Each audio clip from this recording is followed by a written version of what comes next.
Hello, everyone, and welcome back to the podcast. I'm your host, Justin Odisho, and in this episode, I've got special guest Joe Moore with me. Joe's a director, photographer, editor, and creative, and he's actually been able to spend the past couple years working directly with Chainz as his personal photographer. This has allowed him to be the fly on the wall in all kinds of amazing rooms and places, from capturing meme-worthy photos of Drake looking at his phone in the club that would later go viral, to being able to meet people he's looked up to for a long time like Eminem, and how he's building his own brand in the between time. Enjoy this episode. All right, we're live. What's up, man? What's going on, Justin? So you just got back from the gym, got your salad with you. It seems like fitness is like pretty big in your life right now. It just helps keep me sane. Yeah. I've always done that. I don't know if you saw the old picture of me, but I used to weigh like 240 pounds. So it's kind of become like a part of me at this point. Yeah, you sent me that old picture of you a while back, and like I wouldn't have ever guessed it. I mean, you made a pretty big transformation. Yeah, nobody ever thinks it's me when I post that picture. Yeah. So it's a good little transformation and inspiration to certain people. But we actually crossed paths like earlier this year, probably. I was doing a live stream with YC and C. Ryan, and you were there, and you kind of hopped on and had a decent little conversation about, what were we talking? I think we were talking about like working for yourself and business and all that. Yeah. And I've been following you since then, and you've got a pretty interesting story. So I'd love to get more into how you got to this point and your background. So where do you want me to start? Because that could be a long story. You want me to start?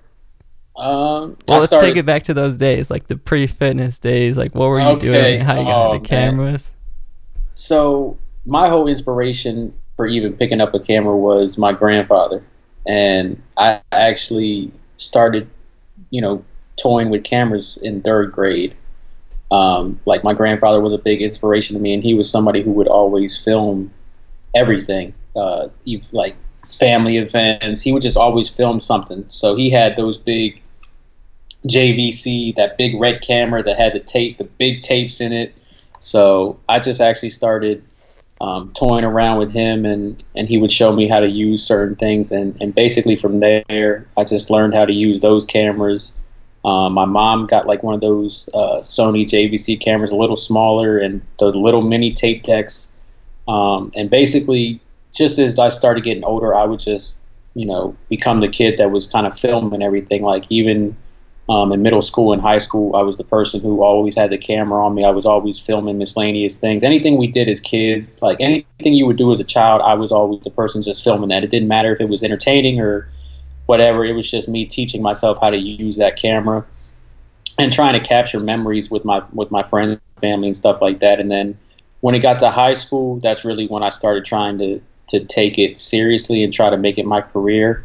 I would do, high school parties. I would film high school parties, and, certain people would pay me for them. I would go to high school parties where I didn't even know certain people. I just was kind of like recommended, and I would film those high school parties and get paid for them. And then it kind of led into me doing photo shoots and video shoots for, local artists and stuff like that. And really the big break that started happening for me is I was filming for a local blogger in the area who kind of had a good following. He had like 100,000 followers on Twitter and Instagram, and had a good name in the area, like DC, Maryland, Virginia area. So I actually started working with him. His name is Pat is Dope. And I started filming all of his interviews that he would do with local artists, major artists, any kind of interviews in general, or any photo shoots or video shoots he did. He basically took me on, and I would, handle all that stuff. And then from there, I linked up with a couple of the top DC promoters who were booking artists, and that's how I actually made my first introduction with a major artist, which was Lil Durk. I actually linked up with them through the promoter. I did the show. I did a photo shoot and video shoot for that actual concert, which was in Virginia. And then I basically became friends with the manager of Lil Durk, and sent them the photos and a video recap. And his manager was like, "Man, your turnaround time is great. Your turnaround time is quick. I love the work. We got this tour coming up, and we'd love to have you be a part of it." So that was the first artists that I actually went to be on tour with and really, learn the ropes of the industry and stuff like that.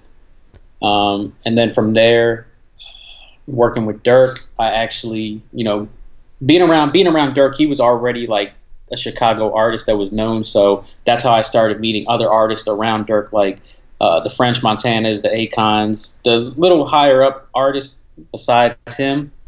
And then from there, we actually did a A3C event in Atlanta. This was like a couple years after meeting Dirk. I went there with Pat. He had just moved down to Atlanta, and he was interviewing artists at Street Execs. He interviewed Travis Porter, Young Dolph, Schoolie. The only artist he didn't interview was 2 Chainz, but at the time 2 Chainz was kind of stagnant. He wasn't really in the limelight like that, and the manager saw the work that I was doing for the other artists around Street Execs, approached me and said, hey, 2 Chainz is looking for a new photographer, videographer.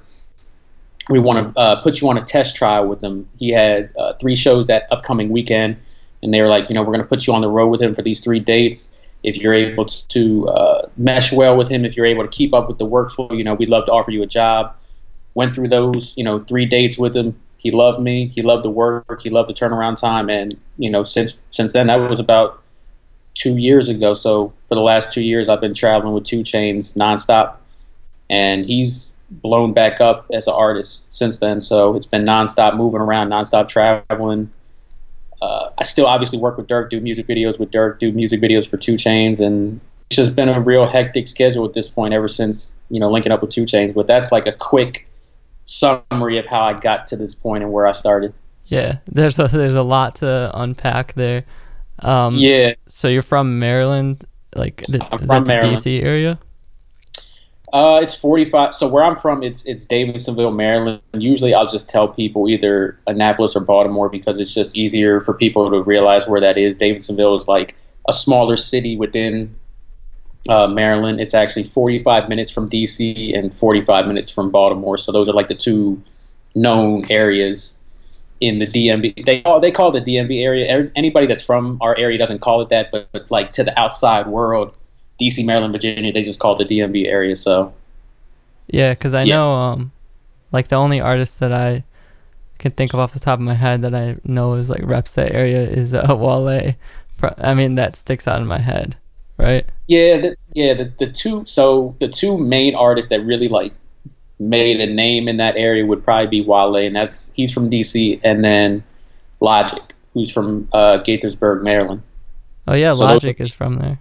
Yeah, and then you got Shy Glizzy, but definitely Logic and Wale would be like the top 2 from our area, rap wise at least. So would you say this? I mean, it's a smaller. Would you say it's a smaller place in general, and the scene is kind of like more local?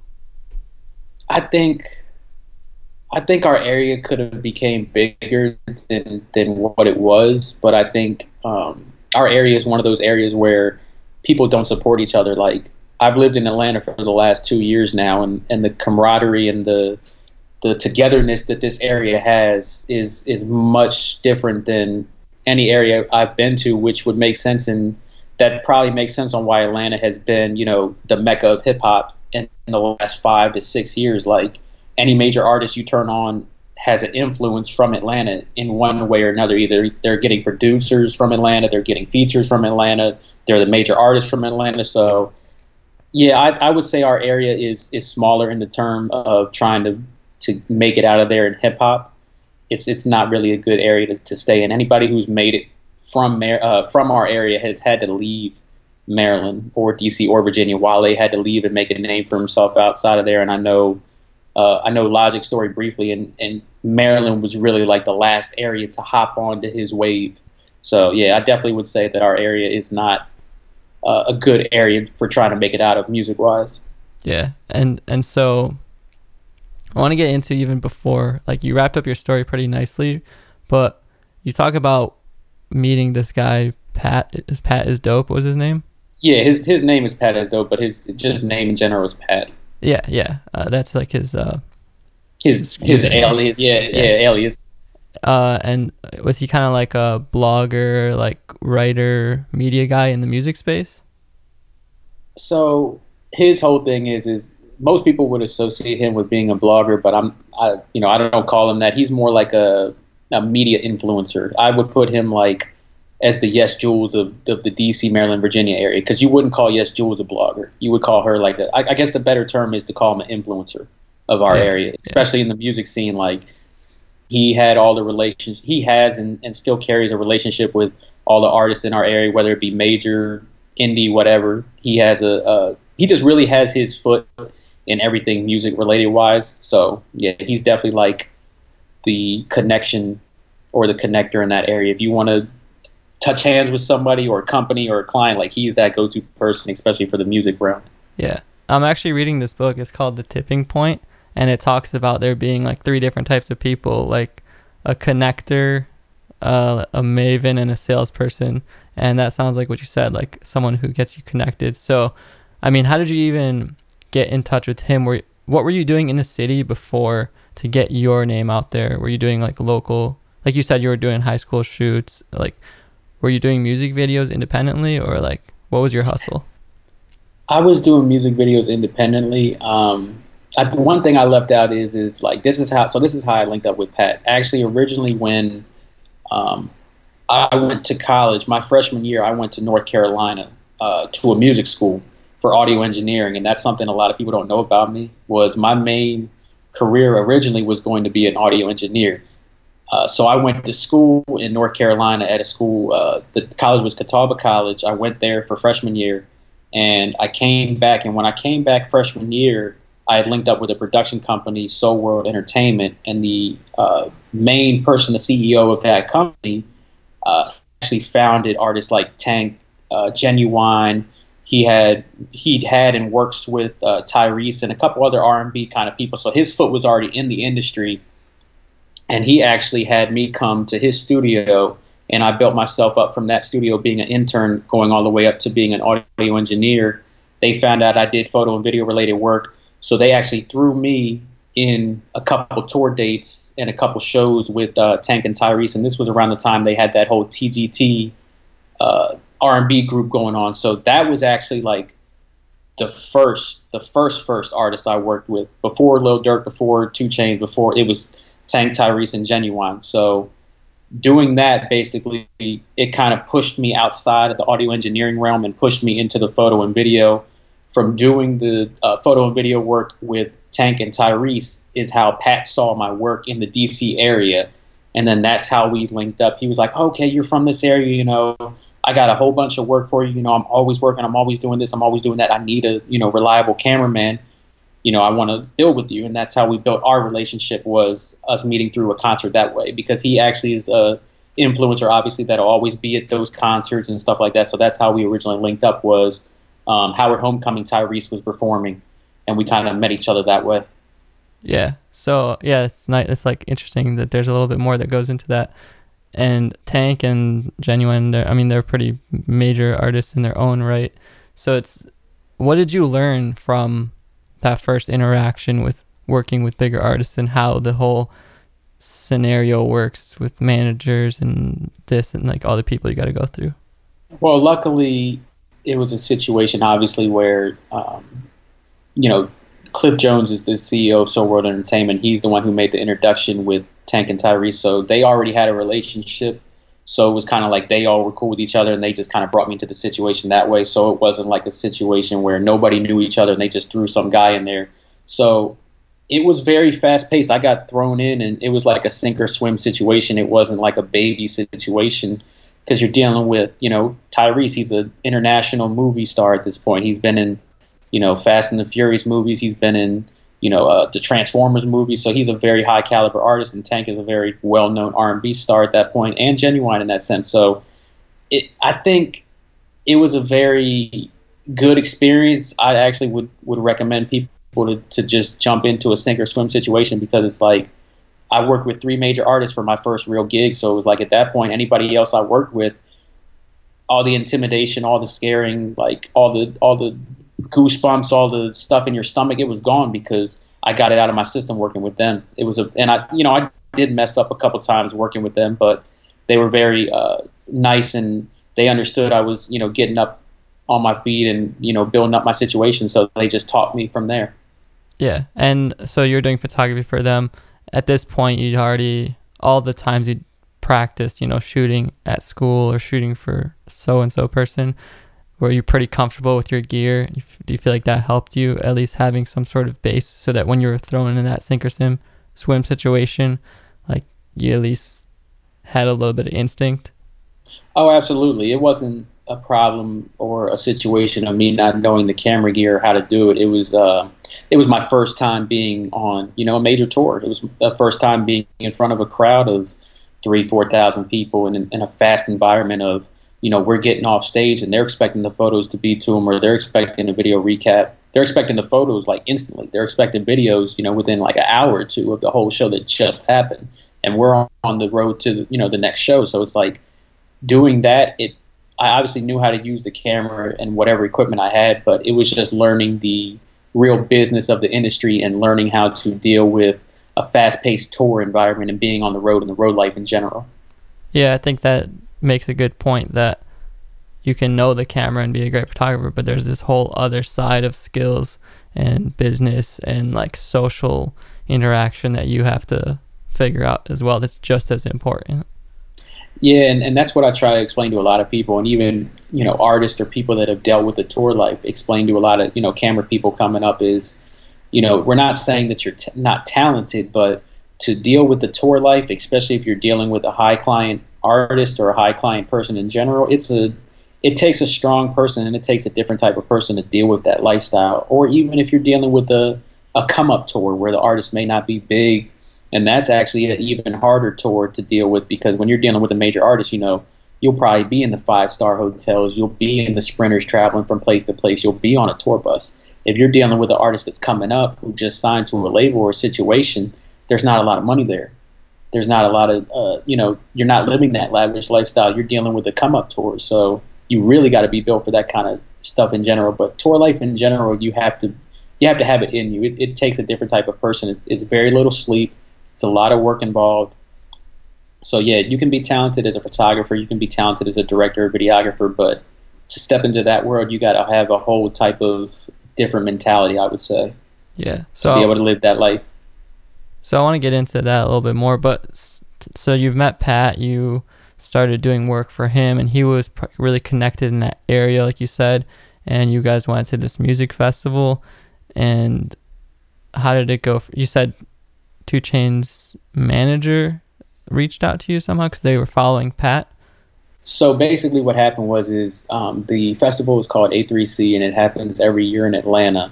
And Pat had actually just moved down to Atlanta probably about 3 or 4 months prior to that. So he invited me down there to do the festival, and he actually had linked up with the PR for Street Execs at the time. Her name's Lacey. So basically they made that whole interaction, and she's the person who got Pat the interviews at Street Execs. And from there, she was the connection for me to be able to get to the manager. So basically the manager was already letting Lacey know, hey, you know, we're looking for a photographer or a videographer or both to pair up with 2 Chainz, because he's getting ready to get back on that tour life and that situation. So it just so happened it was perfect timing when, you know, Tech had said that to Lacey. We were already doing the interviews for Dolph and Schooley and Travis Porter, and she just showed them the work, and that's what led to the sit down with Tech and Charlie, and that's what led to even having the opportunity to do the test trial with Chainz on the road that following weekend.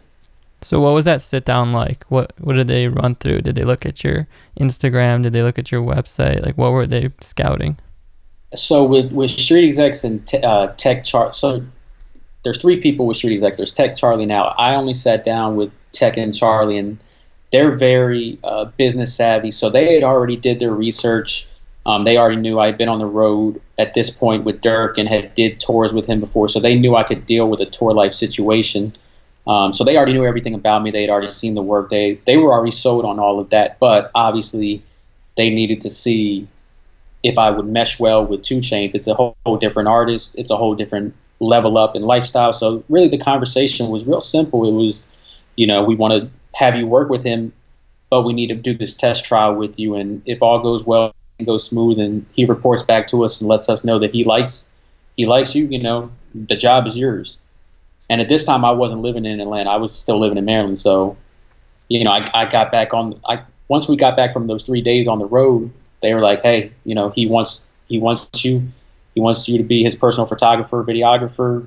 We need you out here. So I had to move everything from Maryland to Atlanta that week and get out there. Yeah. So you didn't have anything at home like tying you down to just get up and go?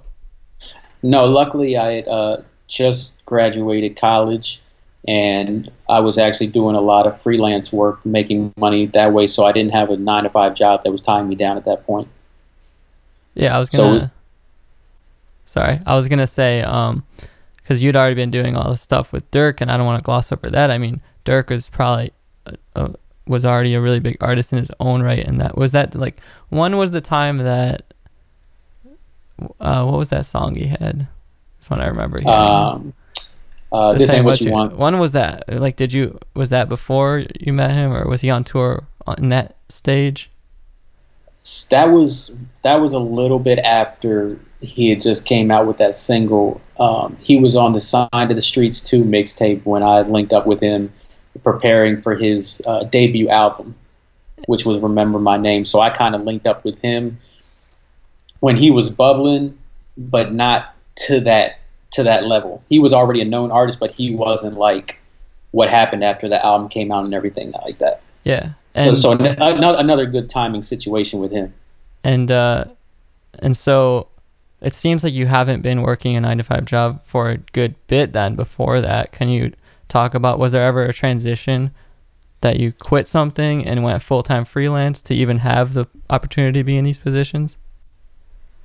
So the last 9-to-5 job I had was working at Champ Sports as a stock boy / sales associate, and this was a senior in high school. And once I left as a senior in high school and went my freshman year to Catawba, obviously my freshman year I just strictly worked on, you know, school work and making sure my grades were good and everything like that. And by the time I came back home during that summer during the summer is when I linked up with Cliff and Soul World and that production company. So at that point, you know, I already started getting paid by them, and that was able to pay my bills. And, you know, from that point on, I never went back to a 9-to-5 job.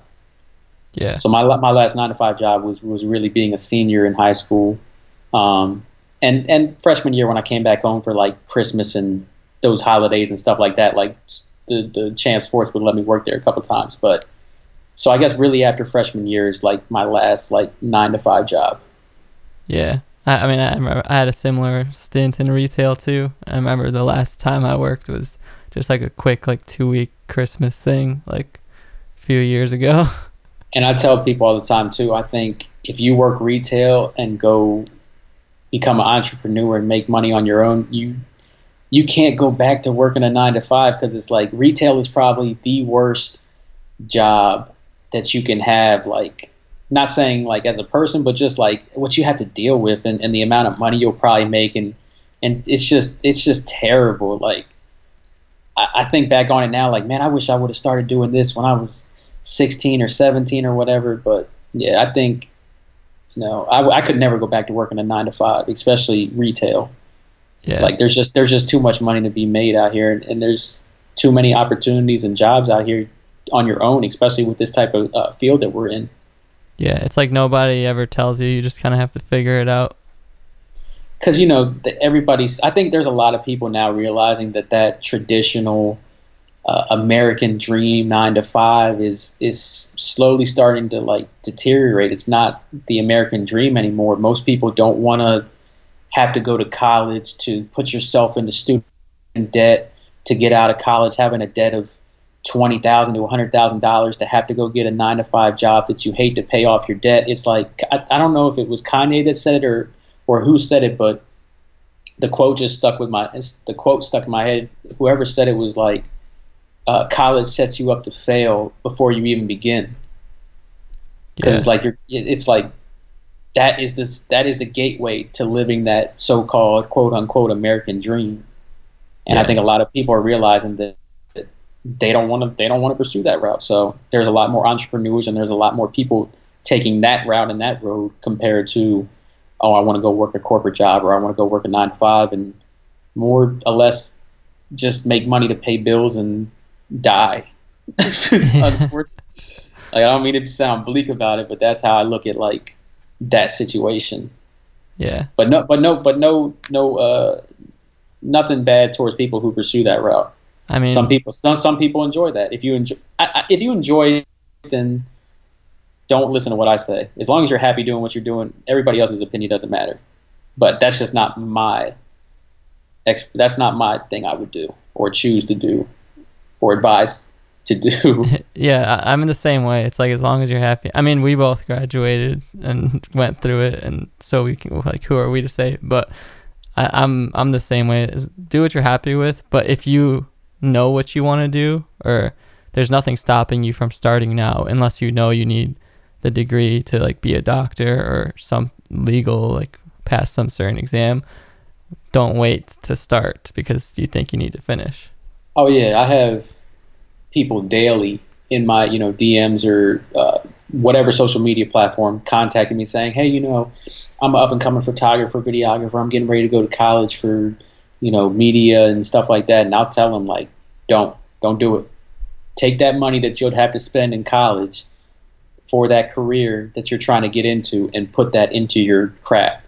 That $20,000 to $100,000 you're going to have to put into a college, you could spend on equipment and go right onto YouTube and learn from influencers and learn more than what you would learn in school. Like, I didn't have that when I went to college. If I'd have known or had people to study like you or YC or myself or C. Ryan or anybody like that, like, giving away free knowledge that even people in college don't tell you. So I definitely let everybody know that wants to pursue our kind of career or our craft, like, don't go to college. It's not worth it. If you want to be a doctor or something where you need to go to college to become, yeah, obviously you have to do that. But if you want to do something in the entertainment field, don't waste your money. It's not worth it. Yeah, I think things are moving faster than, like, it's a system that needs to change, or it's like things are kind of moving ahead of it and it's coming outdated in a certain way. But I don't want to harp too much on that college topic.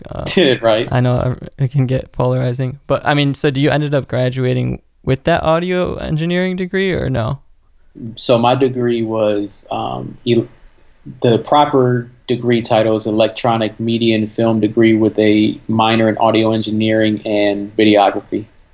Yeah.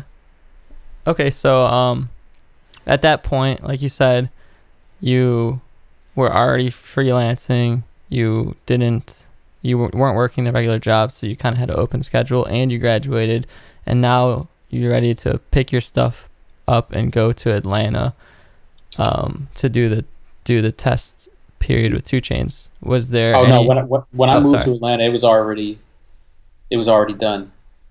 Like, when I went out there for that festival just to visit, they threw me right on the road that following weekend. So I just had a suitcase. And then when I got back from those 3 days is when they said, he wants you. But obviously a stipulation in this is you have to live out here.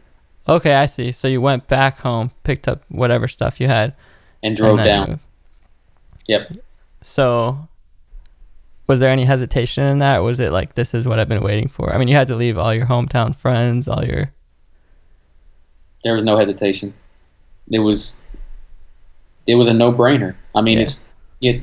In our field, or at least in the hip hop field, like, 2 Chainz is one of the top tier artists.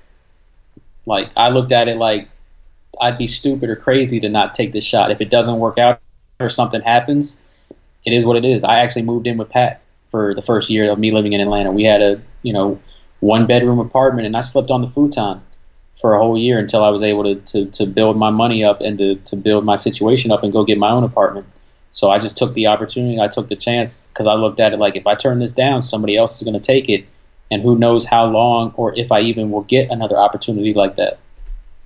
Yeah, I'd say that is a pretty big opportunity that is worth like moving and like doing things for. Especially if this is what you want. It's like, what else could you ask for? But at the time, where was 2 Chainz at in his career? What was this, like 2 years ago or a year ago? About 2 years ago, you said? It was 2 years ago, so obviously, he was 2 Chainz. He had 2 albums come out, and he was, critically acclaimed and had plenty of album sales and stuff like that. But after his second album, and I believe after his tour with Drake in Australia, there was like that 3 year gap. So I came around at the end of that 3 year gap. He didn't really start.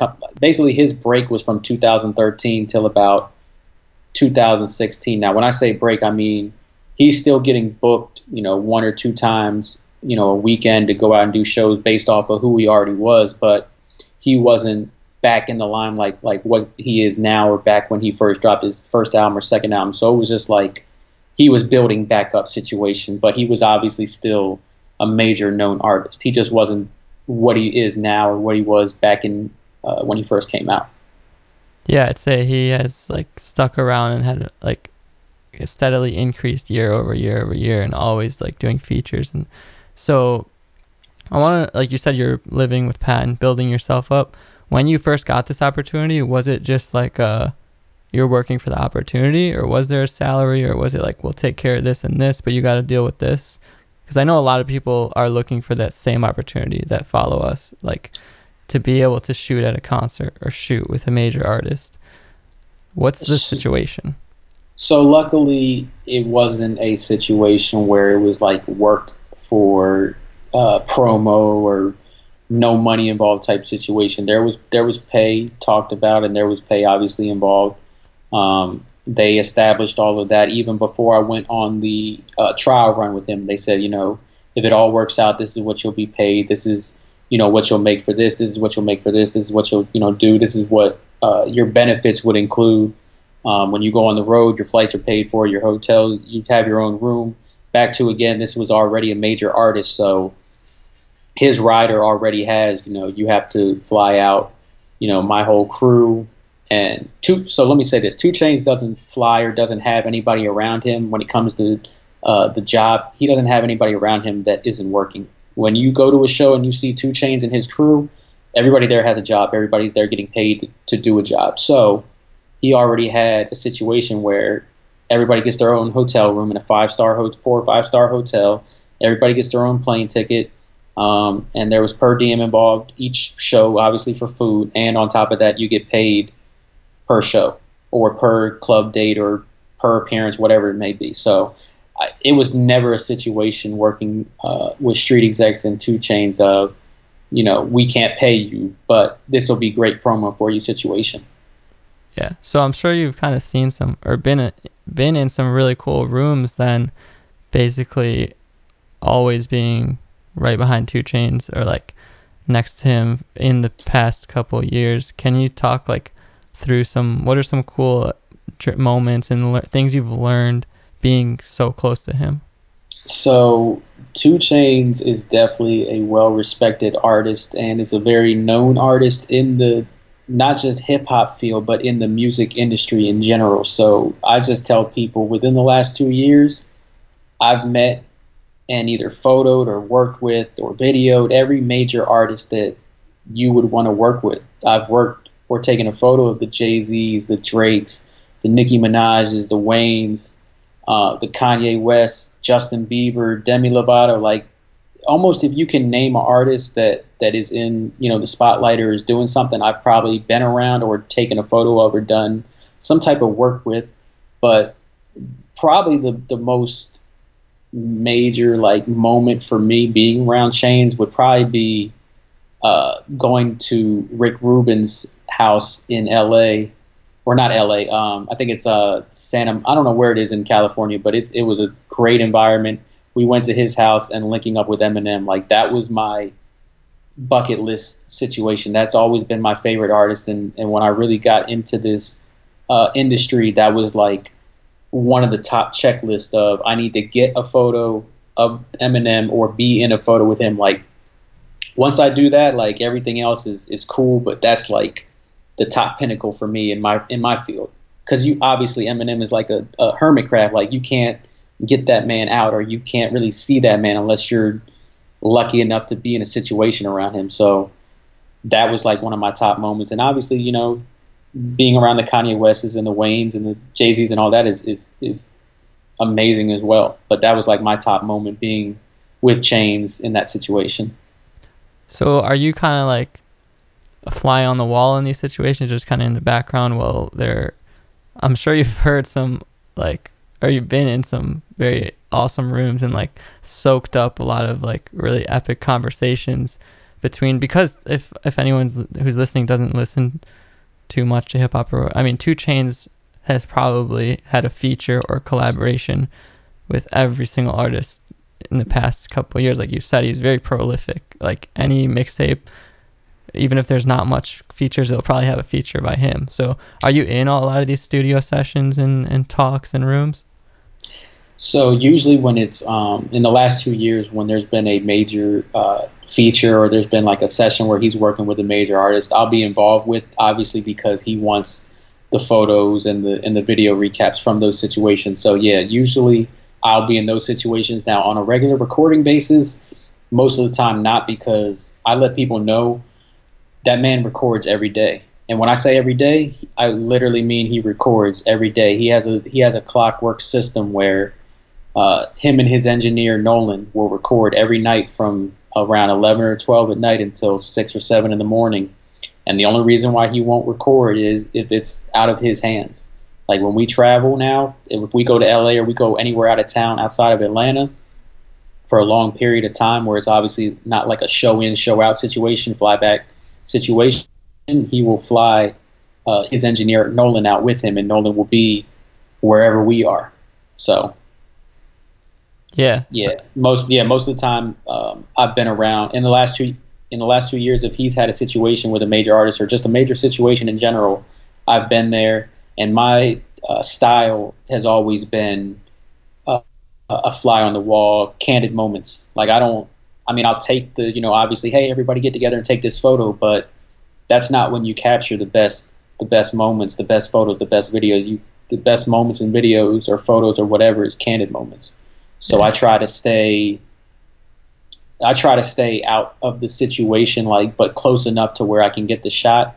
But most of the time, people will tell me, man, I didn't even know you were there and took that photo until you sent it to me or whatever. That's what I go for. I want you to not know I'm there. I want you to forget I'm there so you can let loose, because obviously it doesn't matter if you're an artist or you're just a regular person in general. When you have a camera pointed at you and you know there's a camera pointed at you, you're going to act differently than if you're just having regular conversation or doing your regular routine with somebody. Definitely. So like you said earlier, 2 Chainz has gone on tour and is a frequent collaborator with Drake too. And I've seen some pictures on your Instagram too of some studio sessions of them together. I'm not sure of what song that was, but have any of these artists ever kind of given you some little nuggets of wisdom, or said, hey man, you're doing has anyone ever gave you something that stuck with you?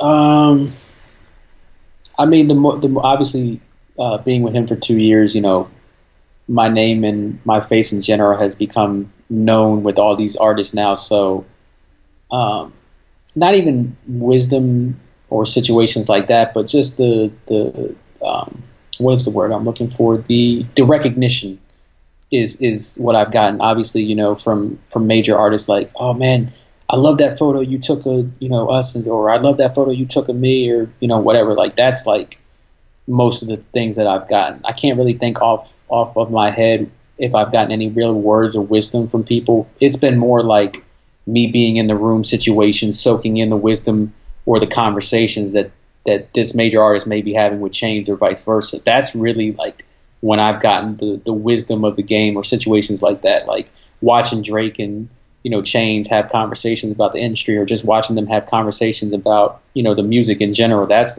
my game, my situation of learning and soaking up stuff. Yeah. But no, it hasn't really been a lot of times where people will come directly to me and say, hey, these are my words of wisdom kind of thing.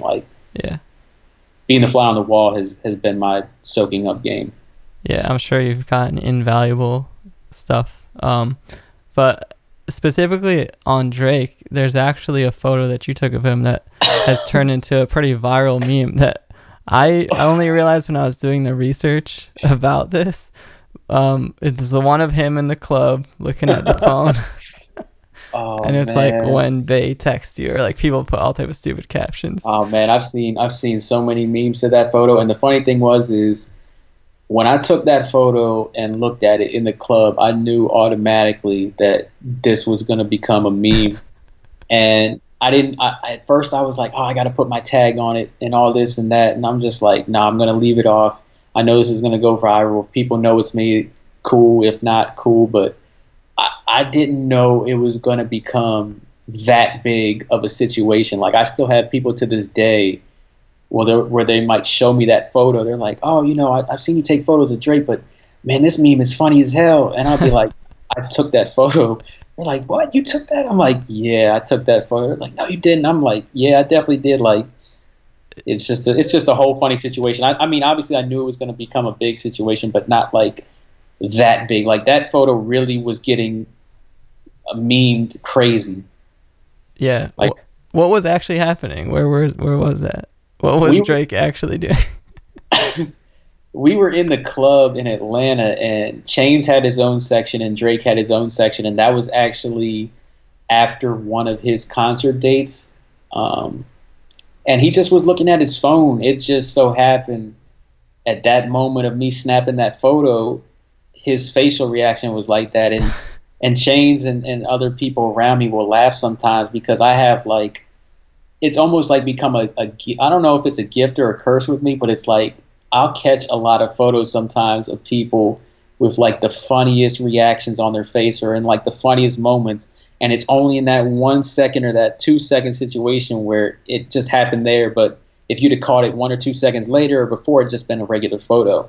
And that Drake situation was one of those moments because he made that face and it was so quick. And then he went back to looking like just a regular person looking at regularly looking at his phone. It just so happened when I took that photo, he had that shocked look on his face.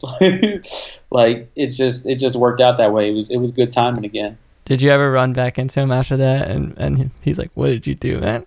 I definitely ran into him again later on, and he was like, "Oh man, you were the photographer that took this photo, man." He was like, "He's like, man, I've seen so." He started laughing. He was like, "Man, that shit is funny as hell." He was like, "I've seen so many memes from that shit, man." He was like, "I don't even remember making that face, man." I was like, that's funny. I was wondering if he like if there was a follow up, but I mean, yeah, memes are like a crazy way that people promote nowadays, and it's actually like people try to make memes and make that magic moment. But I wanted to ask you, being in all these clubs, and obviously there's a lot of partying going on, probably a lot of drinking, a lot of smoking, a lot of like, there's so much partying going on. How do you, one, maintain that position that you have? Because obviously, as 2 Chainz gets, I mean, he can afford anyone he wants. So like, who's to say after a couple of years, he's like, well, this is a bigger budget. We don't want you on this one. And like, how do you not get caught up in that and also maintain your spot?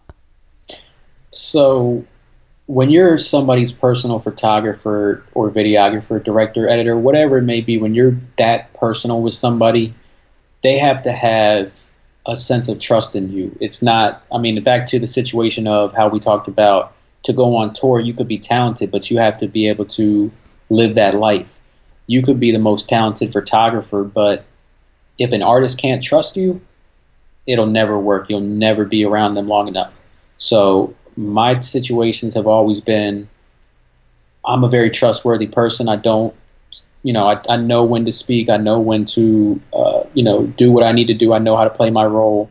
I don't discuss things that go on in rooms with artists or in general, and I don't put out content without Chainz clearing it first. So, or any artist in general. So it's always been a situation where Chainz trusts me, and if he didn't, I wouldn't have been with him for coming on 2.5 years. So it really is a situation where whatever he has, it doesn't matter if it's small, a big budget, a big event, a small event, a club appearance, him going on TV, him going in front of 40,000 people, him being around these major artists, I'm always going to be there because I'm his personal photographer, videographer. And going to the club situation, I'm not I've never been a big drinker. I'm more like a social drinker. I might have a, a shot or two here or there, like, a couple drinks here and there, but especially when I'm working. I tell people that all the time. Just because you could be with a major artist and you could go to, these clubs and be in the section getting free drinks, don't lose sight of why you're there, because the moments you try to, not even try, but the moments you let loose and, get drunk or belligerent or just stupid in general, you're gone. Like, you got to understand you're here for a job. Like, yeah, you can have fun and you can relax, but get the job done first and don't make yourself look like an idiot. Like, that's how I've been able to keep my job. Like, even people I know who are heavy drinkers or heavy smokers or whatever, like, they know how to separate work from play. Like, get the job done first, then you can, have fun. Because obviously we're not all stiffs. Like, we're not in the club just like sitting there like we get the stuff done we need to do first, and then we have fun, but we don't go overboard. Yeah. So it seems like that's helped you kind of maneuver. And I mean, you've traveled probably all over the world at this point, right? I mean, you've been to Dubai recently, and you shot that music video and some interesting things. Been to Dubai twice now, which is crazy to say. Did you? I bet you never thought like you'd be going to Dubai in a private jet. We didn't go on a private jet, unfortunately, but just to go to Dubai, just to go out of the country in general, off of my career, like off of my craft and passion. Like, anytime we go somewhere like that, or I'm around these major artists, or I'm around these major situations, like, I won't be able to have time to reflect until, obviously we get back home, or like I have time to sit down and reflect. But yeah, it's amazing to be able to have gone to Dubai twice, and to whatever places I've gone outside of the United States at this point. Like, even just like situations like going to, Miami and being in the club, and it's Chainz and Wayne and Nicki or Drake may pop up, or just in general, just being around 2 Chainz and Wayne. Like, these are legends in the game. Like, I'm still a fan of music. Like, I remember listening to these dudes in high school. Like, me and my homies always listen to these kind of artists. Like, so it's like just having those kind of moments, and it's definitely like shocking, or like all jaw-dropping situations that I usually don't even really reflect on until like I'm back at my house, or like, I got downtime, because it's so fast-paced. Yeah. And sometimes too, like I've told people, I've become, and I hate to say it like this, but sometimes I'll forget how big 2 Chainz is, and forget that he is 2 Chainz, the Grammy-winning international superstar, until we do a situation like we'll go out to a concert and it'll be 40,000 people screaming their heads off, reciting every word to his song. Like, those type of situations, I'm reminded real quickly, like, yeah, you're in a major situation. Or I'll have people, because it's different when people are telling you like, oh, you're working with this major artist, you're doing this, you're around all these people, but I've been doing it for the last 2 years. So it's like, it's kind of become like an expected. Yeah, it's become, and that's weird. It's weird to say when you think about it, but it's become a normal situation. Like, I tell people all the time, like, when I have downtime or when I have off time, I want to do the exact opposite of what most people want to do on their down and off time. Because what most people want to do on their down and off time is go out, party, just go out in general and do a whole bunch of crazy things or whatever. Like, that's kind of what I do for a living. Like, I'm around that every time I go out and work. So my thing is I want to sit in my apartment and relax and watch Netflix and chill with a girl, or just do relaxing things. Like, I don't have to go to the club. I don't have to do all that. Like, that stuff I do full time with 2 Chainz. Like, let me just relax. Yeah. So is that what your schedule is like usually? Like when he's on tour, is it very sporadic? Like, you might have 3 months on, maybe 2 weeks off, another 2 months on? So working with him for the last 2 years, I think this is the first time that I've actually had more than 1 or 2 weeks off at once. Because, like I said, even when I first started with him and he was building himself back up to being in the fast lane, he was still doing two shows a weekend.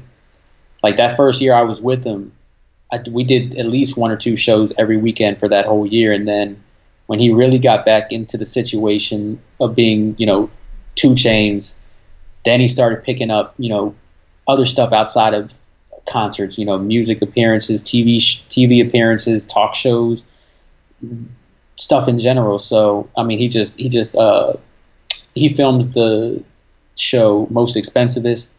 So we went to LA for a week for the first season, or not the first season, but the first season of me being with him. And then we went to New York and Vegas this year for season 4, I believe. So he's just always doing something in general. And usually my schedule, even when I'm not working with him, is hectic because I still have a relationship with Lil Durk. I still do most of his music videos. I still link up with him when I'm not with 2 Chainz, or even if I'm not working with 2 Chainz or Lil Durk, I have independent clients that I've built a relationship with and new clients coming in. So I usually don't have a lot of downtime, and especially now, like all the downtime that I've had, I've spent building up my YouTube and working with C. Ryan, who's helping me build my YouTube up. So even my downtime, I'm spending working doing something. Yeah, I was gonna ask. You know, you've got this major superstar artist that you're always around.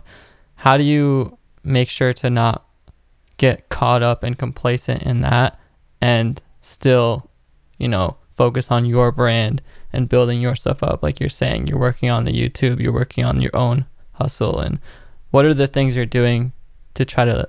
Do you think that's important too? I mean, there's a lot of artists that work with big artists. Like, what would you recommend to not get caught up in that trap? Well, luckily for me, 2 Chainz is a person who doesn't believe in complacency and doesn't believe in just becoming, because he basically looks at it like complacency is mediocrity, or however you say the word, excuse me. So, you know, he expects me to be building myself up and to be leveling up in situations. We've gotten to the point now, I've been working with him for 2 years, where, you know, the photos are amazing and it's expected, and the video recaps are amazing. But now we're like, okay, let's take this to the next level. Like me shooting Smoke Break with him, which was the first music video I shot for him, and then shooting that music video in Dubai. That was like kind of my lead in to start trying to shoot music videos with him. So there's always a situation with him where everybody around him, he expects to be progressing and leveling up. You shouldn't be in a situation, especially being around him, he views it as where a year from now you're in the same situation or you're doing the same things. Like he loves and respects the fact that I'm shooting all these music videos now for you know, Lil Durk on albums or all these other major artists, or I'm, you know, building my name up that way. And luckily I'm with a person who wants to see the people around him succeed and wants to see the people around him become their own millionaires. Yeah. So I think my whole advice, if you're in a situation like how I am with if you're a personal photographer or personal whatever with an artist, I think it's very important to still build your brand up and to build your name up, because obviously you building your brand and your name up is just going to make you look that much bigger, and it's going to make you look that much better to the artist that you're working with. Because, for example, like, you know, I've been building myself up, and when I posted that video about, you know, artist tagging and giving proper credit, that got a lot of attention from people on Instagram, and it got a lot of attention in social media in general. And I had a lot of the artists I work with, you know, contact me and say, hey, you know, this wasn't about me. Was it? Like, my bad, bro. Like, because sometimes they won't tag me or whatever. But just seeing that, like, because they saw how much of an interaction it was getting from all these people, like, they see now how big of a brand that I'm building, and my brand is building, and I'm getting this fan base. So I don't know. I just feel like you definitely should be building up your brand and your fan base outside of whatever major artist or major company you're working for. That's important, because at the end of the day, none of this is guaranteed. I may wake up tomorrow and, like you said, Chainz has all the money in the world to be able to go hire another director, photographer, videographer. I think we build a relationship to this point where that won't happen, or he'll give me a heads up like, hey, I think, you know, we got to separate or whatever. But if it does, and you haven't built your brand and your own name up, you're just going to be seen as that person's photographer or that person's videographer. So it's very important to build your brand and your name up while simultaneously working with whatever person or major artist you're working for. Yeah, I think that's really good advice because, like you said, nothing's guaranteed. Nothing's guaranteed, and I believe everything has an expiration date, or just you're not. I mean, it's a known fact. I'm not going to be working for 2 Chainz, being his personal photographer for the rest of my life. He's eventually going to retire, or he may eventually just, you know what I'm saying? Like we just said, situations may happen, but he's going to retire at some point, and I'm going to have to find another source of income in addition to what I'm already doing for income. Yeah. Well, it seems like you've got your foot in a few different places, and you've been able to network and build enough relationships that I think you'd be able to maneuver and pivot going forward. But wrapping up here, what are you focused on building in the next stages? You've done so much cool stuff already. You've met so many awesome artists and, like you said, checked off bucket list items. What is your next bucket list and goals?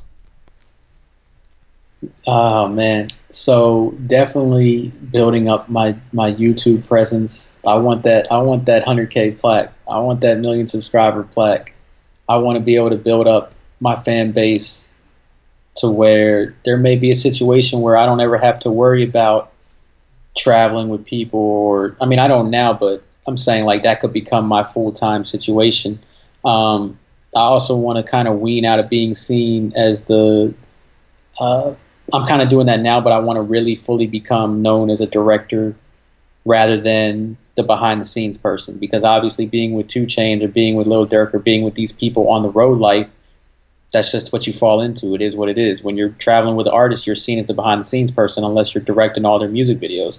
So definitely a major thing would be to start directing a lot more music videos, whether that be for, because I'm already doing that with Durk, so whether that be with 2 Chainz or other major artists, getting known in the industry as a director or editor in that field. Also, I want to, at some point, like the end goal for me would be to move to LA and to get into the movie world, whether that be as an editor, a gaffer, something in the movie world. I prefer to be a director or an editor in the movie world, but that's like my end goal with all the visual related things, is to get to that point, to be able to move out to LA and to be doing something related to movies. Awesome. So yeah, I mean, I've seen you've been putting up, seems like you've been putting up a little bit more videos on your channel and making those interesting topics, like, crediting photographers and collaborating and having your own voice that people can check out. So, and that's another thing too. I think a major goal that I want is to be able to help and inspire other people that are coming up. And, I wasn't given a lot of help when I was coming up and when I was getting into these situations. And I want to be able to be somebody who gives these people advice. And I don't like seeing people getting taken advantage of, and I don't like seeing people fall on their face and fail. So if I can create a situation, which from what I'm seeing, YouTube would be the platform of, making these videos or making these topics and giving these up and coming photographers, videographers, editors, directors, this valuable information that they would have had to experience on their own and save them the trouble. I want to be able to be that person, more or less, like you said, the voice for people who may not have a voice at this current moment. Yeah, that's awesome. I think that's a really good goal, to be able to use what you've done so far to help someone who was in your position without them having to figure it all out the hard way. But where can people find you? Where do you want them to follow your journey from this point and see what you're up to? What's the best place for them to connect and reach out to you? So first and foremost, you can subscribe and follow me on my YouTube channel at youtube.com/JoeMooreProductions. And the other platforms would be Twitter, Instagram, and Facebook, and they're all the same. It's at JoeMoore724, JoeMoore 724. So those are the main places. Instagram and YouTube is really where I'm active. Again, my YouTube is youtube.com/JoeMooreProductions, and my Instagram is JoeMoore724. Awesome. I'll make sure to link all those on YouTube or iTunes, wherever you guys are listening to this. Joe, thank you so much for making the time. I know it's always hard to find a solid time to sit down for everyone. So I appreciate you taking the time to talk with me and share your story with everyone. Is there any other last things you want to say? I appreciate you having me on your podcast, and thanks for taking the time to have me on your podcast. All right, so that was my conversation with Joe Moore. Hopefully you enjoyed this episode. And you can see not only is he using his technical skills with the camera, he's also using his personal and people skills to be reliable and trustworthy and build these relationships and opportunities for himself. So if you did enjoy this episode and there was a certain point that resonated, or you want to reach out and dig deeper on a certain topic, send us a message on Instagram. I'm sure I love getting the messages. I'm sure he would love getting a message of what you thought or your comments about it and something that stuck with you. And if you want to catch more episodes of this show, you can find it on YouTube, iTunes, Stitcher Radio, at the Justin Odisho Podcast. Subscribe on iTunes, subscribe on YouTube. Your reviews and ratings there are much appreciated and they help support the show. Thank you so much once again for listening, and I'll see you in the next episode.